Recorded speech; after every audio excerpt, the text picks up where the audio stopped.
आइए अब हमारे साथ कार्यक्रम में शामिल हो रहे हैं रुकुन ताराचंदानी साहब और जो है वाइस प्रेसिडेंट और fund manager equity mutual fund PPFS equity fund के। और बता दें आपको कि आज उनको हमने विशेष तौर पर आमंत्रित इसलिए किया कि अभी हाल ही में जी बिजनेस ने म्यूचुअल फंड अवार्ड्स अपने पहले म्यूचुअल फंड अवार्ड्स किए थे और उसमें रुकुन ताराचंदानी साहब को best mutual fund manager of equity का अवार्ड दिया गया। आइए देखते हैं। Fund Manager of the Year Equity and the winner in Gold category, it's Rajiv Thakkar, PPFAS Mutual Fund, and also Rukun Tarachandani, PPFAS Mutual Fund.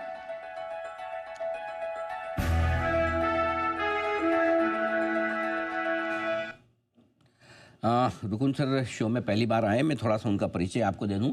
एक दशक से ज़्यादा उनका गहरा अनुभव है इक्विटी मार्केट्स का और उन्होंने अपने करियर की शुरुआत गोल्डमैन सैक्स जैसे बड़े दिग्गज ग्लोबल इन्वेस्टमेंट रिसर्च फर्म के साथ की और पीपीएफएस ज्वाइन करने के पहले आप कोटक महिंद्रा म्यूचुअल फंड में भी रहे हैं और वहाँ पर भी आपने स्मॉल और मिड कैप शेयरों में बड़ी गहरी महारत हासिल की है रिसर्च की और फंड मैनेजमेंट की।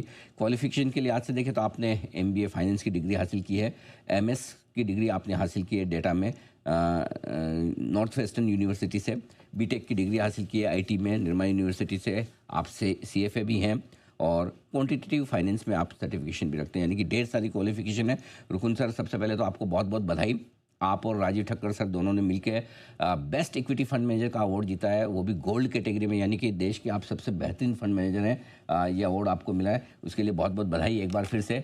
आप कार्यक्रम में शामिल नहीं हो पाए थे, राजीव सर जरूर आए थे। बताएं सर, क्या कुछ आप अलग और क्या कुछ खास करते हैं पारंपरिक म्यूचुअल फंड में इक्विटी के इन्वेस्टमेंट्स के लिहाज से? धन्यवाद अनिल जी, थैंक यू मुझे शो पे बुलाने के लिए। अगर हम इक्विटी इन्वेस्टमेंट्स की बात करें पीपीएफएस में तो हमारा जो इन्वेस्टमेंट प्रोसेस है हमने उसे डिसिप्लिन से फॉलो किया है। उसी की वजह से रिटर्न्स हिस्टोरिकली अच्छे रहे हैं। हमारा जो प्रोसेस है उसके 3 मेजर पिलर्स रहे हैं। पहला ये है कि हम वही कंपनीज में इन्वेस्ट करना चाहते हैं जहां पे बैलेंस शीट स्ट्रांग हो, डेट कम हो, कैश फ्लो स्ट्रांग हो और जहां कॉर्पोरेट गवर्नेंस कंसर्न्स ना हो। दूसरा पिलर हमारे प्रोसेस का ये रहा है कि हम बहुत ही वैल्यू कॉन्शियस रहे हैं। हमारा मानना है कि कंपनी कितनी भी अच्छी हो, कितनी भी गुड क्वालिटी कंपनी हो, बट अगर आपको उसके स्टॉक में पैसा बनाना है तो आपको उसे अट्रैक्टिव वैल्यूएशंस पे खरीदना पड़ेगा। तो हम वैल्यूएशंस को लेके काफी ध्यान रखते हैं।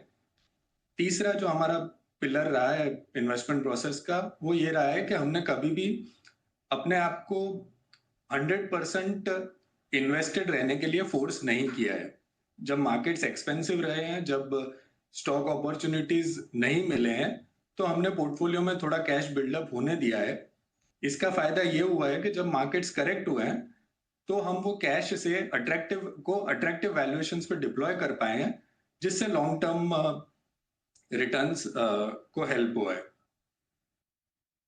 बिल्कुल, तो बेहतरीन इन्वेस्टमेंट स्ट्रेटजी आप रखते हैं और आमतौर पर रुकुन सर जैसे हम सारे म्यूचुअल फंड्स में देखते हैं उनकी ढेर सारी स्कीम्स होती है, अलग अलग तरह की होती है। आप एक ही स्कीम फॉलो करते हैं इक्विटी इन्वेस्टमेंट्स में, राइट सर? तो इसके फायदे क्या हैं और क्या कहीं कोई लिमिटेशंस भी है आपको एज ए फंड मैनेजर? देखिए, हमारा जो फंड है वो फ्लेक्सी कैप फंड है जी। इसका एडवांटेज ये है कि हम मार्केट में जहां पे भी अपॉर्चुनिटी है उसका फायदा ले सकते हैं। वो भले लार्ज कैप स्टॉक हो, मिड कैप स्टॉक हो, स्मॉल कैप स्टॉक हो या वो कोई भी सेक्टर में हो। तो हम कोई पर्टिकुलर सेक्टर या कोई पर्टिकुलर मार्केट कैप को लेके रेस्ट्रिक्टेड नहीं है। ये फ्लेक्सिबल मैंडेट हमारे हिसाब से एक बहुत बड़ा एडवांटेज है लॉन्ग टर्म रिटर्न्स के लिए। तो ठीक बात है, तो आप अपनी पसंद के शेयर चुन सकते हैं चूंकि फ्लेक्सी कैप है तो रेस्ट्रिक्शंस कुछ भी नहीं है। अब आइए सर, इंडियन इक्विटी मार्केट पे आपका व्यू लेना चाहता हूँ। कैसे देख रहे हैं आप बाजार को? क्या आप बुलिश है, बेरिश है या न्यूट्रल? देखिए, अगर मार्केट की बात करें तो वैल्यूएशंस ओवरऑल एक्सपेंसिव हैं। अगर आप टॉप 500 स्टॉक्स को देखें तो मीडियन जो उनका पी मल्टीपल है वो 40 टाइम्स के आसपास है, जो हिस्टोरिकली 20-25 टाइम्स रहा है। तो एवरेज स्टॉक एक्सपेंसिव है। अगर आप अर्निंग्स ग्रोथ की भी बात करें तो पिछले क्वार्टर का अर्निंग्स ग्रोथ 11% के आसपास रहा है। 11% अर्निंग्स ग्रोथ अच्छा है। अगर आप दूसरी इकोनॉमीज को देखें तो उनके कंपैरिजन में हमारा अर्निंग्स ग्रोथ काफी अच्छा रहा है। बट जब आप ये देखें कि 11% अर्निंग्स ग्रोथ 40 टाइम्स मल्टीपल को सस्टेन नहीं कर पाएगा, तो काफी सारी कंपनीज में डिसअपॉइंटमेंट आ सकता है। लेकिन ये भी है कि स्टॉक स्पेसिफिक अपॉर्चुनिटीज है मार्केट में पैसा इन्वेस्ट करने के लिए। 10 से 15% ऑफ द मार्केट, मतलब करीबन 50 से 65 स्टॉक्स ऐसे हैं जो रीजनेबली वैल्यूड हैं, जहां पे अर्निंग्स ग्रोथ अच्छा है और जहां पे निवेश किया जा सकता है। ठीक बात है, तो ये अच्छा है। कोई स्पेसिफिक, वैसे तो आप बॉटम्स अप अप्रोच रखते हैं, लेकिन कोई स्पेसिफिक सेक्टर्स है जो आपको पसंद है ज़्यादा इस बाजार में? हमें प्राइवेट सेक्टर बैंक्स पसंद है। हमारा मानना है कि ये बैंक्स लॉन्ग टर्म में पब्लिक सेक्टर बैंक्स से मार्केट शेयर गेन करेंगे। प्लस जो दूसरे फाइनेंशियल प्रोडक्ट्स है जैसे इंश्योरेंस है, म्यूचुअल फंड्स है, ये बैंक्स ये सब भी डिस्ट्रीब्यूट करते हैं और इससे भी इनके रेवेन्यू ग्रोथ को हेल्प होता है। इन बैंक्स ने एसेट क्वालिटी बहुत अच्छा मेंटेन किया है लास्ट साइकिल में और वैल्यूएशंस भी रीजनेबल है। तो ये एक स्पेस है जो हमें अच्छा लग रहा है। तो प्राइवेट बैंक्स इस वक्त पसंद आते दिख रहे हैं रुकुन सर को निवेश करने के लिए। अच्छा सर, बहुत बहुत धन्यवाद, आपका समय दिया और आपने विस्तार से बातचीत की। एक बार फिर से आपको, राजीव सर और पूरे PPFAS की टीम को बहुत बहुत बधाई और शुभकामनाएं ये बड़ा अवार्ड जीतने की।